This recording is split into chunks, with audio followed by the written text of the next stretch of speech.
ಬೆಂಗಳೂರಿನ ಬೆಟ್ಟ ಹಲಸೂರಿನಲ್ಲಿ ಹಸಿರೇ ಉಸಿರು ಟ್ರಸ್ಟ್ ವತಿಯಿಂದ ಕನ್ನಡ ರಾಜ್ಯೋತ್ಸವದ ಅಂಗವಾಗಿ ಅದ್ದೂರಿ ಕಾರ್ಯಕ್ರಮ ಜರುಗಿತು. ರಾಜ್ಯದ ವಿವಿಧ ಕ್ಷೇತ್ರಗಳಲ್ಲಿ ವಿಶಿಷ್ಟ ಸಾಧನೆ ಮಾಡಿದ ಗಣ್ಯ ವ್ಯಕ್ತಿಗಳಿಗೆ ಕನ್ನಡ ರಾಜ್ಯೋತ್ಸವ ಪ್ರಶಸ್ತಿಗಳನ್ನು ಪ್ರದಾನ ಮಾಡಿ ಗೌರವಿಸಲಾಯಿತು. ಕಾರ್ಯಕ್ರಮದ ವಿಶೇಷತೆಯಾಗಿ ರಾಜ್ಯದ ನಾನಾ ಭಾಗಗಳಿಂದ ಬಂದಿದ್ದಂತಹ ರೈತರ ದೊಡ್ಡ ಮಟ್ಟದ ಭಾಗವಹಿಸುವಿಕೆ ಗಮನ ಸೆಳೆಯಿತು.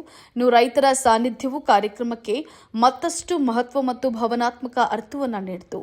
ಹಸಿರೇ ಉಸಿರು ಟ್ರಸ್ಟ್ನ ಸಂಸ್ಥಾಪಕ ಹಾಗೂ ಅಧ್ಯಕ್ಷರಾದಂತಹ ಡಾಕ್ಟರ್ ಶ್ರೀನಿವಾಸ್ ಅವರು ಹಸಿರುಗಾವಲು, ಪರಿಸರ ಸಂರಕ್ಷಣೆ ಹಾಗೂ ಭಾಷಾ ಪ್ರಚಾರಕ್ಕಾಗಿ ನೀಡಿರುವಂತಹ ಅನನ್ಯ ಕೊಡುಗೆಗಳನ್ನು ಈ ಸಂದರ್ಭದಲ್ಲಿ ಸ್ಮರಿಸಲಾಯಿತು.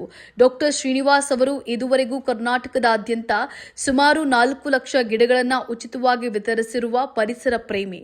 ಗಿಡಗಳ ಉತ್ಪಾದನೆ ಮತ್ತು ವಿತರಣೆಗೆ ತಮ್ಮ ಸ್ವಂತ ಜಮೀನನ್ನೇ ಮೀಸಲಿಟ್ಟು ಸೇವೆಯನ್ನ ಸಲ್ಲಿಸುತ್ತಿದ್ದಾರೆ. ಅಷ್ಟೇ ಅಲ್ಲದೆ ರಾಜ್ಯದ ಹಲವು ಶಾಲೆಗಳಿಗೆ ಉಚಿತವಾಗಿ ಕನ್ನಡ ಬಾವುಟದ ಧ್ವಜಸ್ತಂಭಗಳನ್ನು ವಿತರಿಸಿ ಕನ್ನಡದ ಗೌರವವನ್ನು ಹೆಚ್ಚಿಸುವ ಕಾರ್ಯದಲ್ಲಿ ಮುಂದಿದ್ದಾರೆ.